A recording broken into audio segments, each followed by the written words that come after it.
بعد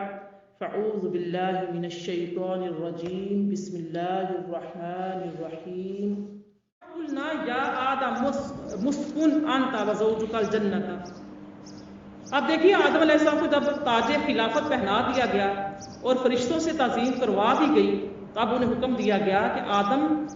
تو اور تیری بیوی جنت میں ٹھہرو، وہاں جو کچھ ہے جو چاہو کھاؤ، جہاں چاہو چلو پھرو، سیارو سیاحت کرو، مگر گندم یا انجیر یا انگور کے پاس نہ جانا ورنہ زیادتی کرنے والوں میں سے ہو جاؤ گے۔ اب دیکھیں ان درختوں کا ذکر جو ہے وہ مختلف روایات میں آتا ہے، قرآن پاک میں کسی بھی درخت کا ذکر نہیں آیا۔ تو آدم علیہ السلام کی تخلیق تو زمین کے لیے ہی ہوئی تھی۔ اللہ تعالیٰ نے فرمایا تھا انی جاعل فی الارض خلیفہ، میں زمین میں خلیفہ بنانے والا ہوں، مگر کچھ دن جنت میں ٹھہرا کر دنیا میں ہونے والے معاملات و حالات سے نبھاؤ، امر اور نواہی سے آگاہی دینا اللہ تعالیٰ کا مطلوب تھا، آپ کی تربیت کرنا مطلوب تھا۔ اب یہاں پر یہ سوچنا چاہیے کہ آدم اور حوا علیہ السلام درخت کے قریب کیسے چلے گئے اور ظالموں میں شمار کیوں ہو گئے؟ ہرگز ایسا نہیں ہے، ہرگز نہیں کہ آپ خدا بندی کے خلاف ورزی انہوں نے حضرت آدم علیہ السلام نے اللہ تعالیٰ کے حکم کی خلاف ورزی کی ہو۔ جو کام بھول سے ہو جاتا ہے وہ گناہ نہیں ہوتا۔ اللہ پاک نے قرآن پاک میں ارشاد فرمایا ہے وَلَقَدْ عَهِدْنَا إِلَىٰ آدَمَ مِن قَبْلُ فَنَسِيَ وَلَمْ نَجِدْ لَهُ عَزْمًا، اور بے شک اس سے پہلے ہم نے آدم علیہ السلام سے عہد لیا تھا کہ وہ اس درخت کے قریب نہ جائیں، پس وہ بھول گئے۔ دیکھیے یہاں پہ فناسیہ کا لفظ استعمال ہوا، پس وہ بھول گئے اور ہم نے ان کا ارادہ نہ پایا۔ جب آدم علیہ السلام نے بھول کر کھا لیا تو نہ ان سے گناہ ہوا نہ ہی وہ ظالموں میں شمار ہوئے۔ اب یہ درخت کی جو قربت تھی یہ فی نفس ہی ممنوع نہیں تھی، اصل جو ممانعت تھی وہ یہ تھی عقل، ٹھیک ہے، کھانے کی ممانعت تھی، درخت کے قریب جانے کی ممانعت نہیں تھی، مگر روکنے کی خاطر قربت سے بھی روک دیا گیا، کیونکہ جو درخت کے قریب گئے تو اس کا پھل بھی کھا لیا یا چکھ لیا، اگر وہ درخت کے قریب ہی نہ جاتے تو یہ بھول بھی نہ ہوتی۔ تو اسی اصول کے تحت جو صوفیاء تہذیب نفس کے لیے مجاہدات کے دوران بعض مباحات سے پرہیز کراتے ہیں اور کہتے ہیں کہ یہ فلاں فلاں کام آپ نے نہیں کرنے یا فلاں فلاں چیزیں آپ نے نہیں کرنی، تو مطلب یہی ہوتا ہے کہ تزکیہ نفس کیا جائے۔ سورہ بقرہ آیت نمبر 37 کی تفسیر ملاحظہ فرمائیں۔ بسم اللہ الرحمن الرحیم فَتَلَقَّىٰ آدَمُ مِن رَّبِّهِ كَلِمَاتٍ فَتَابَ عَلَيْهِ إِنَّهُ هُوَ التَّوَّابُ الرَّحِيمُ، پھر آدم علیہ السلام نے اپنے رب سے کچھ کلمات سیکھ لیے تو اللہ نے ان کی توبہ قبول کی،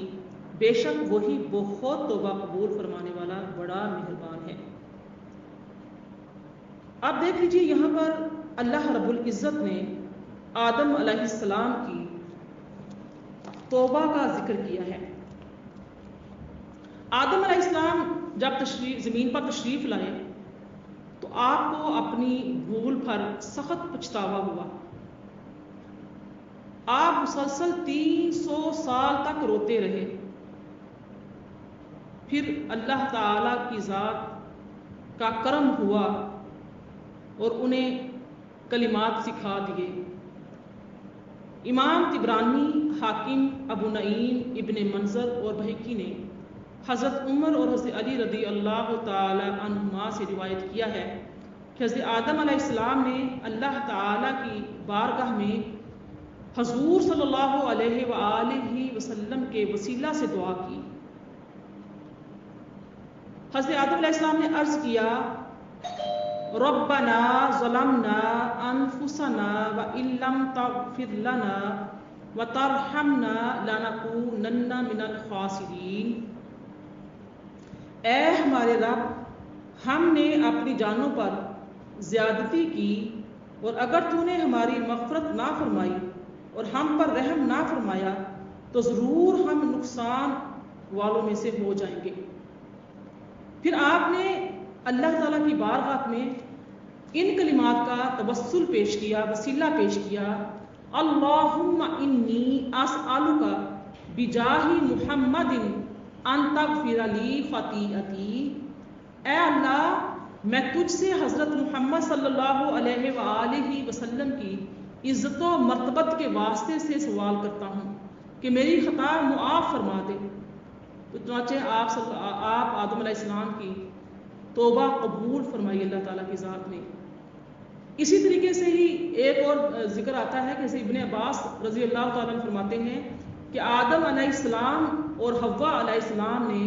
ندامتاً 40 روز تک کھانا پینا بند رکھا،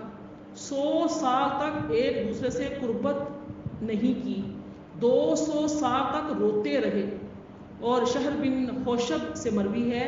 کہ حضرت آدم علیہ السلام نے 300 سال تک حیا سے اپنا سر نہیں اٹھایا اور توبہ اور ندامت اور گریہ ازاری میں مصروف رہے۔ اب یہاں پر ہم دیکھتے ہیں کہ جب اللہ تعالیٰ کی بارگاہ میں آدم علیہ السلام نے دعا کی اور نبی کریم صلی اللہ علیہ وآلہ وسلم کا وسیلہ پیش کیا، عرض کی اللہم انی اسألک بجاہ محمد ان تغفر لی خطیئتی، تو اللہ رب العزت نے آدم علیہ السلام سے سوال کیا کہ اے آدم تم نے محمد صلی اللہ علیہ وآلہ وسلم کو کیسے پہچانا، حالانکہ ابھی تو میں نے ان کو پیدا بھی نہیں کیا تھا۔ تو حضرت آدم علیہ السلام نے عرض کی کہ اے اللہ جب تو نے مجھے پیدا کر کے میرے اندر روح ڈالی اور میں نے اپنے سر کو اٹھایا تو میں نے عرش کے پایوں پر لا الہ الا اللہ محمد رسول اللہ لکھا دیکھا، تو میں نے جان لیا کہ تو نے اپنے نام کے ساتھ اس کا نام ملایا ہے جو تجھے تمام مخلوق میں سب سے زیادہ محبوب ہے۔ اللہ تعالیٰ نے فرمایا اے آدم تو نے سچ کہا، بے شک وہ تمام مخلوق میں میری بارگاہ میں سب سے زیادہ محبوب ہے، تم اس کے وسیلے سے مجھ سے دعا کرو میں تمہیں معاف کر دوں گا، اور اگر میں محمد صلی اللہ علیہ وآلہ وسلم کو نہ پیدا فرماتا، وہ نہ ہوتے تو تم بھی پیدا نہ ہوتے۔ تو آپ دیکھ لیجئے یہ جو آپ کے سامنے میں نے روایت پیش کی ہے، اس سے یہ ثابت ہوتا ہے کہ مقبولان بارگاہ کیا وسیلہ سے دعا مانگنا یہ یا ان کی وسیلے سے دعا مانگنا جائز ہے اور حضرت آدم علیہ السلام کی سنت ہے۔ اور یہ بھی یاد رہے کہ اللہ تعالیٰ پر کسی کا حق واجب نہیں ہوتا، لیکن وہ اپنے مقبولوں کو اپنے فضل و کرم سے حق دیتا ہے، اور اسی فضل و کرم والے حق کے وسیلے سے دعا کی جاتی ہے۔ اسی طرح ایک اور حدیث مبارکہ سے ثابت ہے، اور وہ حدیث مبارکہ بخاری شریف میں موجود ہے، من آمن باللہ و برسولہ و اقام الصلاۃ و صام رمضان کان حقا علی اللہ ان یدخلہ الجنہ، جو اللہ اور اس کے رسول پر ایمان رکھے اور نماز قائم کرے اور رمضان کے روزے رکھے تو اللہ پر حق ہے کہ اسے جنت میں داخل کرے گا۔ اب ہمیں یہاں پر توبہ کا مفہوم سمجھنا چاہیے۔ اکثر اوقات یہ ہوتا ہے کہ ہم تسبیح دن میں کر لیتے ہیں 70 بار یا 100 بار یا اس سے کم زیادہ، یا کوئی بات کہہ دی، کسی گناہ کا احساس ہو گیا تو منہ سے توبہ توبہ استغفار کہہ لیا، کان پکڑ لیے تو ہم کہتے ہیں جی بس ہماری توبہ ہو گئی۔ ایسا نہیں ہوتا۔ توبہ جو ہے وہ 3 طریقے سے کی جاتی ہے۔ ایک ہوتا ہے کہ گناہ سے رک جانا، دوسرا ہوتا ہے گناہ پر شرمندہ ہونا، اور تیسرا یہ ہے کہ گناہ کو چھوڑ دینے کا پختہ ارادہ کرنا، اور اگر گناہ کی تلافی اور تدراک ہو سکے تو وہ بھی کرنا۔ یعنی کہ حضرت آدم علیہ السلام نے اللہ پاک کی بارگاہ میں توبہ کی، اللہ تعالیٰ کی بارگاہ میں رجوع کیا، آپ نے جو آپ سے خطا ہوئی تھی، جو غلطی ہوئی تھی، اس کا اقرار کیا، اور یوں عرض کی کہ ربنا ظلمنا انفسنا وان لم تغفر لنا وترحمنا لنکونن من الخاسرین، اپنی جانوں پر ہم نے خود ظلم کیا ہے. ہمارے رب اللہ کی ربوبیت کا اقرار اور اس کی مخلوق ہونے کا اقرار اور اپنے گناہ کا اظہار. آپ یہ دیکھ لیجئے کہ جب تک ہم گناہ سے توبہ نہیں کرتے، گناہ کو چھوڑتے نہیں ہیں، اللہ پاک کی بارگاہ میں ندامت شرمندگی کے آنسو نہیں بہاتے اور پکا ارادہ اور گناہ سے توبہ کا اقرار نہیں کرتے، تب تک توبہ سچی توبہ نہیں ہے. تیسری بات یہ ہے کہ اللہ کی مخلوق میں سے کسی کے ساتھ آپ نے اگر کوئی زیادتی کی ہے، ظلم کیا ہے، وہ قولاً ہوا ہے یا فعلاً ہوا ہے، تو اس کا اقرار اس کے پاس جا کر کرنا جس کے ساتھ زیادتی کی ہے، جس کے ساتھ ظلم کیا ہے، جس کا دل آپ کی وجہ سے دکھا ہے، جس کو آپ کی ذات کی وجہ سے نقصان پہنچا ہے، جب تک آپ اس کے پاس جا کر اقرار نہیں کریں گے، اپنے گناہ کا اظہار نہیں کریں گے، ندامت نہیں اٹھائیں گے، شرمندگی نہیں کریں گے، خود کو عاجز نہیں کریں گے، اس سے یہ نہیں کہیں گے کہ میں نے تمہارے ساتھ زیادتی کی ہے، مجھ سے غلطی ہو گئی، تم مجھے معاف کر دو، یا تمہارا یہ حق میرے ذمے ہے، میں تمہارا وہ حق ادا کرتا ہوں یا کر دوں گا یا کر دوں گی، تب تک توبہ قبول نہیں ہوتی. تو سچی توبہ کے لیے رجوع الی اللہ کرنا اور اللہ تعالیٰ کی مخلوق کے ساتھ رجوع کرنا بہت ضروری ہوتا ہے. اب جیسے ہماری نمازیں چھوٹ جاتی ہیں تو ہمیں نمازوں کی قضا پڑھنی چاہیے، روزے قضا اپنے کرنے چاہیے. اگر دوسرے کا مال چوری کیا ہے، غصب کیا ہے، غصب کر لیا ہے کسی کا مال یا رشوت کے طور پہ لیا ہے، تو اس کا مال لٹانا بھی واجب ہے اور پھر اس پر توبہ کرنا بھی واجب ہے. اللہ پاک نے ارشاد فرمایا آیت نمبر 38 میں قُلْ نَهْبِطُوا مِنْهَا جَمِيعًا فَإِمَّا يَأْتِيَنَّكُم مِّنِّي هُدًى فَمَن تَبِعَ هُدَايَ فَلَا خَوْفٌ عَلَيْهِمْ وَلَا هُمْ يَحْزَنُونَ. اور پھر ارشاد فرمایا وَالَّذِينَ كَفَرُوا وَكَذَّبُوا بِآيَاتِنَا أُولَٰئِكَ أَصْحَابُ النَّارِ هُمْ فِيهَا خَالِدُونَ. فرمایا کہ ہم نے فرمایا تھا کہ تم سب جنت سے اتر جاؤ، پھر اگر تمہارے پاس میری طرف سے کوئی ہدایت آئے تو جو میری ہدایت کی پیروی کرے گا انہیں نہ کوئی خوف ہوگا نہ وہ غمگین ہوں گے، اور وہ جو کفر کریں گے اور میری آیتوں کو جھٹلائیں گے تو وہ دوزخ والے ہوں گے، وہ ہمیشہ اس میں رہیں گے. فمن تابع ہدایا، جو میری ہدایت کی پیروی کرے گا. آپ دیکھ لیجئے جو ہدایت الہی کی پیروی کے لیے کریں گے ان کے لیے یہاں اس آیہ مبارکہ میں بشارت سنائی جا رہی ہے، خوشخبری دی جا رہی ہے کہ ان کو قیامت کا جو سب سے بڑا گھبراہٹ ہوگی اور خوف ہوگا وہ ان سے دور کر دیا جائے گا، اور وہ اس دن غمگین نہیں ہوں گے بلکہ وہ بے غم ہوں گے، جنت میں داخل ہوں گے. اور یہاں پر دیکھ لیجئے کہ صیغہ جو ہے وہ جمع کا استعمال ہوا ہے کہ سب کے ساتھ سب کو اترنے کا فرمایا کہ تم سب اتر جاؤ. تو آدم علیہ السلام کو حضرت حوا علیہ السلام کے ساتھ ان کی اولاد بھی مراد ہے.